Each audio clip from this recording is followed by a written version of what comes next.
Uvalde Radio is your concert station. Josh Abbott Band there, and Don't Make You Want to Dance. And going to be a lot of that going on Saturday, House Pasture in Concan.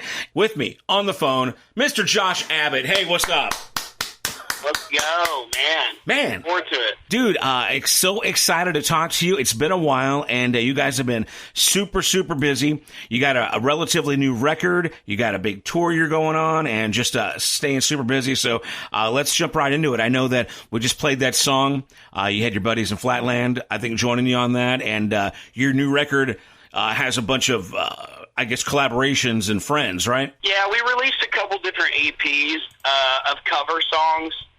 Like mostly Texas country cover songs with fellow artists. And so, yeah, we did that song. That's a Rusty Weir song. And we did that with Flatland Cavalry, and we had a lot of fun making it. That's actually their band recording it and me singing with them. So it's almost more like their band featuring me instead of me featuring them, you know. But right. Either way, it turned out really cool, fun collaboration. We just put out a couple new songs, brand new original songs of our own in the last few weeks. And we've got more coming the rest of this year before we release a new record next year. So, like you said, we have a lot kind of in the works. You know, I'm sure every band does, you know, but the story is the same for us. You know, always working on making new music, trying to raise the bar, trying to tour, and, you know, make a living having fun, really. Now, I want to talk about some of your new music, because I know this last Sunday was Father's Day, and your new song is about and dedicated to your father, but we're going to play that one at the end of this chat, so we'll get into that just a few. Yeah, really great tune, and I thought it was just awesome that you released it just in time for Father's Day. But let's go and talk about the current tour, man. I mean, you're kind of hitting big places, small places. It's called Country Nights Tour. It's always great when you guys make it back to Concan here in Uvalde County. But you guys are, you guys are going to the UK, California, all over the place. Tell me a little bit about the itinerary for the Country Nights Tour right now. Yeah, you know, we just kind of want to make sure that we're getting back out there, you know, touring more than just Texas. You know, I think a lot of people assume Texas country bands just play in Texas. The truth is there's a massive desire to hear this genre of music, you know, all across the country. Yeah, of course, you see that with the success of, you know, Cody Johnson and Parker McCollum and others, you know, that tour across America. So, you know, we're just kind of join in there and kind of play where we can and play some rodeos and some fun stuff out on the West Coast. We're playing a big country music festival in England and over in the UK. And so we got a lot planned, but, you know, obviously, you know, I'm calling you because we're pretty excited about this show coming up on Saturday in Concan. I love Concan. I think everyone knows that by now, but if they don't, there's something special about that place. I hope to own a home down there on the Frio one day, but wow. We play on Saturday, but my wife and in-laws and the kids are all going to come in.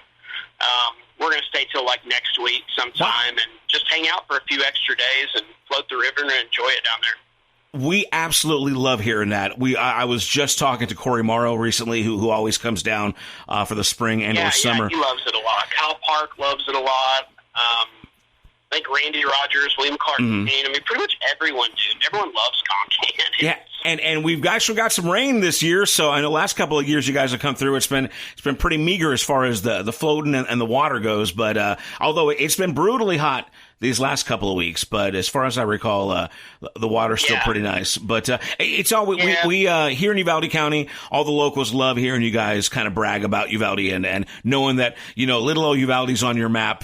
And hopefully, you know, you spread the love elsewhere too. Yeah, there's only a few spots where you play and you say that's such a fun place to play. Let's bring the family and stay a few extra days. You know, that doesn't happen all the time on tour. It rarely happens. So now, how long have you been coming down to Concan? Oh, I mean, probably a dozen years now. Wow. I don't remember the first time we played down there, but you know, I mean, I wrote My Texas in 2011 and we put it out in 2012.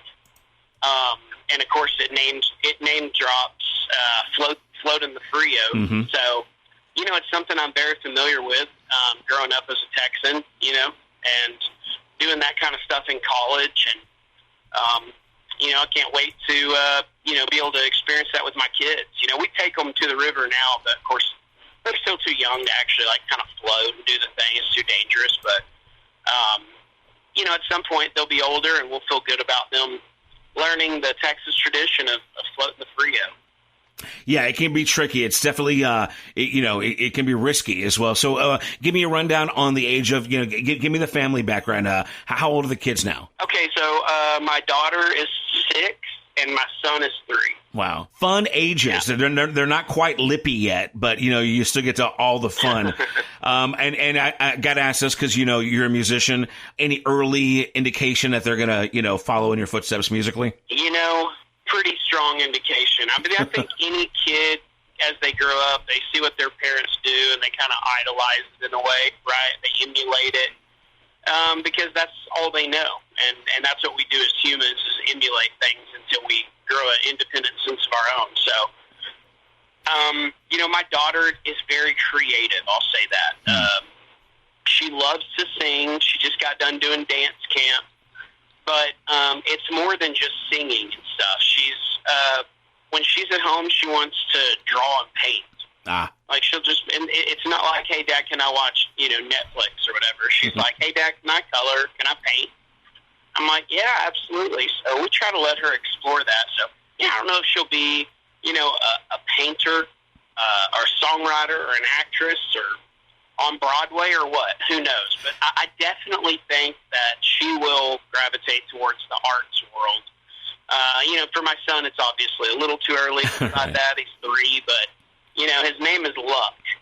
And, I mean, it just wouldn't surprise me if he's got to be something. He's got to be a badass at something in Texas with a name like Luck. I don't know if he'll be a bull rider or, a first baseman or a Texas country singer, but he'll be something cool. Where does mom play into this? Is your wife, is she musically gifted, she's talented? And anybody that knows your music knows that she's definitely your muse as far as lyrically and musically, the music is inspired by her. But where does she play into that whole thing? Yeah, we've been together for going on 7 years now, and she's not. It's very hard to say somebody's not musical. It sounds so rude. Sure. But sure. I'll say that it's not something that she has pursued. So she does not know how to play an instrument, or she doesn't believe she can sing or write. Who knows?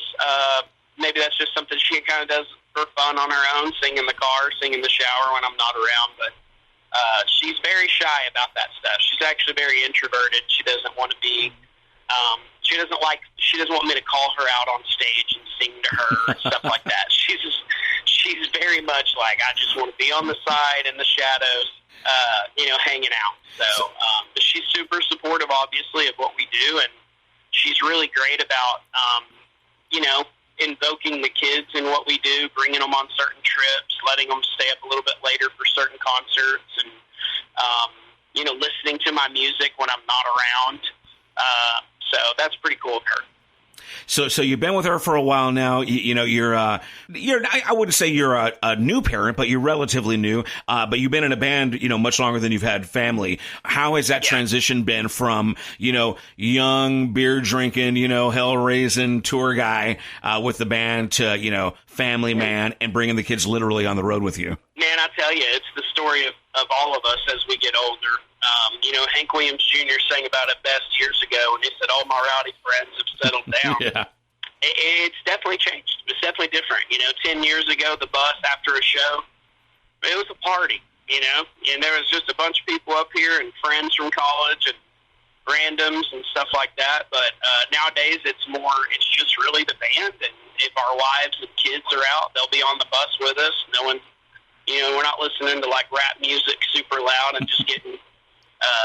turning it into a party after shows. It's definitely more family oriented, and makes you think about things differently.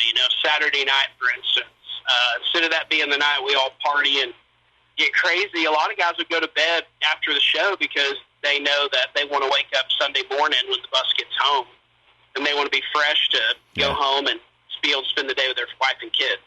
So it is crazy how much it changes you, and it's part of that kind of natural evolution of just growing up and getting older and your priorities changing in life. And everyone has their role in what we're doing, and sometimes your role changes. And so I'm really embracing the role of being a dad. I'll say I screwed up a lot of things in life. I don't think I wasn't the perfect student. I wasn't always like, the best athlete or the coolest guy. And, had, a lot of heartaches along the way. And, but I'll tell you one thing I think I've been pretty good at is being a dad.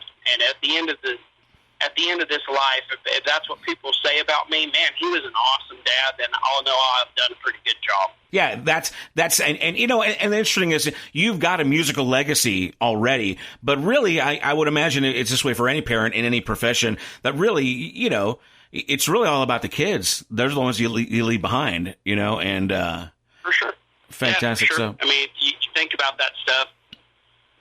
Every week we leave on the bus, I make sure to kiss them goodbye and tell them I love them. Sometimes I'll record a little video and a picture because I want them to know in case something happens, right? You never know when something might happen on the road, and you never know when it'll be the last time you see somebody. I've learned that by losing my own father, and so, every single day is for those kids.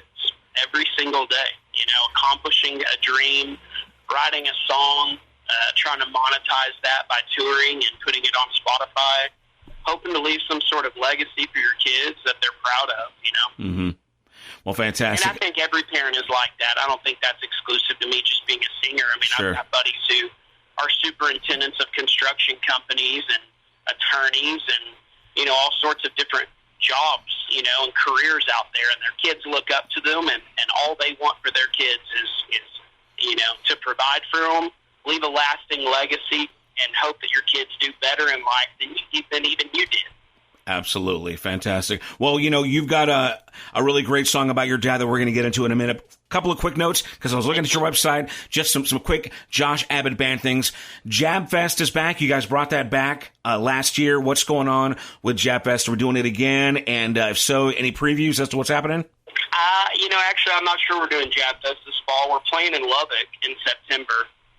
But I don't think we're going to call it Jab Fest. I'm kind of I want to take a pause and kind of take a couple steps back, look at Jab Fest, what it's been, what it can be in the future, and really thoughtfully plan out something new. So I don't know if, Jab Fest is completely gone or not, but I wouldn't be surprised if we rebound in 2024 with a brand new festival name.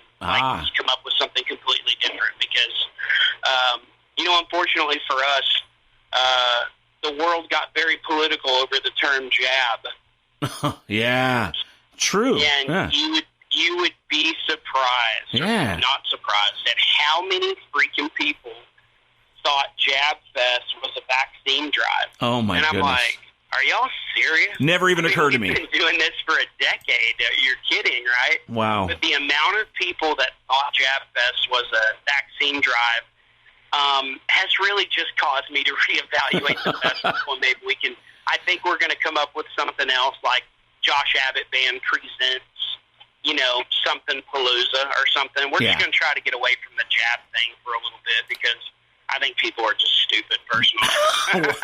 I never would have thought it would never even have crossed my mind. You just would think people would be able to say, Josh Abbott Band, Jab Fest. Okay, that's an acronym, right? But man, you'd be surprised how many people didn't catch that. But you know what? We're in a society right now where people just are looking for a reason to get outraged. right? So you have to be very careful. I'm sure someone will be mad I just made those comments on a radio interview. You can't really win anymore, but I just am like, maybe we ought to just get away from the subject so just there's no confusion. Any brand out there will tell you you want your product and marketing to be as clear and concise as possible, right? You don't want it to be difficult for people to understand how to consume it and purchase it. So, hey, speaking of brands, I know you became the voice of Dairy Queen last year. You got to be excited about that, man. Dairy Queen in Texas is a big deal. That was really cool for us getting to re-record the jingle. Yeah. Getting to redo that. I thought that was really cool because obviously growing up in Texas, especially in a small town where we only had two dining options, right? Pretty much. There was a couple other places that floated around, but we had a a local spot called the Dixie Dog, and then we had Dairy Queen. And, so, yeah, I probably ate there at least once a week growing up, maybe more. I'm not sure that's, necessarily healthy to consume fast food, once or twice a week. But, of course, when you're in high school, it doesn't really matter. Right. You got the metabolism. The best metabolism we'll ever have. So, but, man, it was super cool for them to ask us to do that and to be the face of Dairy Queen, especially here in Texas, and to have the song. And I don't know, I just thought it was really cool. I mean, it's just kind of a tip of the cap to, what we've accomplished over the course of our career, kind of in parallel and associating with Texas, right? I love the fact that when people think about Texas, they associate that with me. Yeah. That was a goal of mine from the very beginning, was to be synonymous with the state. So I think the Dairy Queen campaign was a step in the right direction, and hopefully it increased sales for them. I don't know. Did any cool perks come with it, like, dilly bars for life or Hunger Buster coupons? Or Yeah. They definitely gave me a bunch of gift cards. And I've taken my kids to get Blizzards, and I think we're going to do it again next week and post about it or something. But, yeah, the dilly bar is pretty awesome, isn't it? You know what I used to get from there was the ice cream cake. When it was your birthday as a kid, Yep. that DQ ice cream cake hit hard. Let me tell you this, man. Here in Uvalde, we've got a Dairy Queen. We've had it for years, but it's a smaller location, and they didn't carry the ice cream cakes. They just didn't have room in their freezer or their display for it. And they recently did an upgrade, a remodel, and now they got the ice cream cakes at the Uvalde DQ. So shout out to those guys. That's fantastic. Oh, that's great. But what's your favorite? I guess what's your favorite food, like entree, and what's your favorite treat at DQ? Oh, okay, yeah. That's pretty easy for me. I'm a steak finger guy. Yeah. I know, obviously they're big on the Hunger Buster and the Belt Buster and, some of those items, the chicken fingers and all that. But, man, I'm a steak fingers guy because that's just something you can't get at other That's right. fast food spots. You can get a burger at a lot of places. You get, chicken fingers at a lot of places, but nobody does steak fingers, and I just think that that's awesome. So that's kind of my go-to. Awesome. And what about on the treat side, on the ice cream side? If I'm going to do the ice cream side, this is going to be a very boring answer, but I'll probably just go in with like an M&M Blizzard. Okay, hey. No shame in that game. That's good stuff. Very good. We got Josh Abbott on the phone. The show is this Saturday. I guess I should get back to business. This Saturday, House Pastor in Concan. Tickets on sale now, housepastor.com. And usually doors open at 5. Opening band goes on around 9. I imagine Josh Abbott Band probably 10:30-ish. I know you got an opening act. Tell me a little bit about... Can I say this real quick? Yeah, go ahead. The guy opening... I want to say, isn't it Adam Lambert? Yeah. Opening up this week? Okay. I have heard so many people I respect talk about this guy. I don't know him yet. Okay. I'm going to meet him this week. But from the videos and songs I've heard online and the amount of people in the industry that have literally texted me about this guy saying how awesome he is, I really encourage people, they're thinking about coming out on Saturday, to get there early to make sure they watch him, because sometimes with that stuff, you never know who you're watching. That might be the one and only time he plays in Concan, and he has to be coming up. Yeah, he might be the next Parker. Yeah, who knows? Again, his name is Alex Lambert. You never know. Yeah, his name is Alex Lambert. Yeah, and he'll be warming up the stage for you there. But, man, so real quick, getting back to the show, what do you got stored for us? How's the band feel? Are they greased up, ready to go? Right now, honestly, this is the best our band has ever sounded. And I know how that might sound, but we've had some changes in the last few years that caused us to change a couple members, and there's just something special about this group. Like, sometimes I compare it to like football teams, right? Like, sometimes you can lose your receiver and a linebacker, right, and replace them with a new receiver and a new linebacker. And it's not a knock on the previous players, but there's a special chemistry with the new guys. That's kind of how it is. Like, our band right now is really dialed in. And I think we are truly putting on the best shows, and I'm singing the best. that I have in years, and the band sounds the best, and the music that we're making is really cool. And I mean, I love where we're at as a band right now, especially the fact that we've been doing this for 15 years, and I just feel like we've gotten so much better. That's the goal for anybody, you know, whether you build homes or whether you're in radio, right? Like, you definitely want to say I'm better 15 years later. For sure, yeah. And I think we are, and I don't even think we are. I freaking know we are. And I just think if anybody saw us like, oh, I saw them 7 years ago, come see us again. I'm telling you, we're dialing right now. The band is on fire. They're all so freaking talented. I mean, they are all, every single one of them, one of the absolute best at their positions in all of Texas country. I mean, I would literally say that to anybody. Well, I am sold. We're very excited about the show again this Saturday at House Pasture in Concan. Get those tickets at housepasture.com. We've got a few chances left to win them here on Uvalde Radio. Josh, let's go and get into it, man. This last weekend was Father's Day. You just released a new single, a new track called My Dad and His Truck. Give us a rundown on this song and what it means to you, and then we'll get it on the air and let you get back on the tour bus. Sure, man. Yeah, well, I came up with the idea one day to write a song about my dad and his truck, right? And the title was just as simple as that, right? Because my dad, when he worked so hard, he worked as a cabinet builder, and he worked with wood works, and he was a superintendent of a home building company for a while. He was also a pastor. And so just watching him, you know, work so hard every single day, 7 days a week, never took a day off.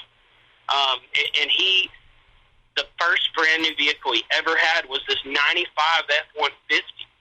And he was so proud of it. And looking back, you know, at the time, I think I was 14, 15. I didn't think it was that big of a deal, but now looking back as a father, as a grown man, I go, man, how cool was that for him? He got his first brand new vehicle. He was so proud of it. And he drove that thing for 10 years, and then he gave it to me. I think he had it for maybe 8 years, paid it off, gave it to me, and got another truck, and that's the truck he had until he passed away, a yellow F-150. And I just remember how proud he was of those trucks. And so one day I just started writing a song kind of comparing the two, almost in the same way I did She's Like Texas, where I compared a girl to the various aspects of Texas. I started saying, what are the similarities between my dad's work ethic and his character and a truck, you know, a Ford made in America. And that's how I came up with the song. And I took it to a couple buddies of mine, Matt McGinn and Neil Medley. Those guys have helped me write other songs over the years. They wrote Wasn't That Drunk, which was a big hit for us years ago. And so the three of us sat down, and the song damn near wrote itself. Those guys kind of let me lead the charge since I was super inspired, and we were able to write that song in probably an hour. And I'm just super proud of it. It's really touching, you know, so cheers to all the good dads out there. I'm really proud of this song. You know, you never know what'll happen with a song when you put it out. It could become a hit. It could not be a hit. I try not to let that stuff validate my feelings, you know, about a song. Regardless of what happens to this song, of how popular it is or whatever, it'll always be one of my favorites because I just love the grit and the story behind it. And I'll tell you what, when the bridge hits, you know, that's a moment for anybody because it says, those bench seat conversations are the ones I've been missing. What I wouldn't give to just go back one more time to sit and listen. Because my dad passed away 6 years ago. And anybody that's lost a parent understands that grief. And so, really anybody that's lost anyone. But anyway, I don't want to keep rambling, but the song's really special.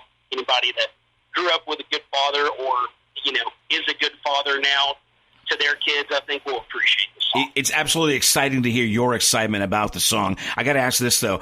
Is your mom still with us? And if so, did she or any other family, have they heard the song? And then, of course, knowing you and knowing your dad, what's been their response? Yeah, you know, my mom is still luckily with us. And, you know, my brother, it took him a while to want to listen to it.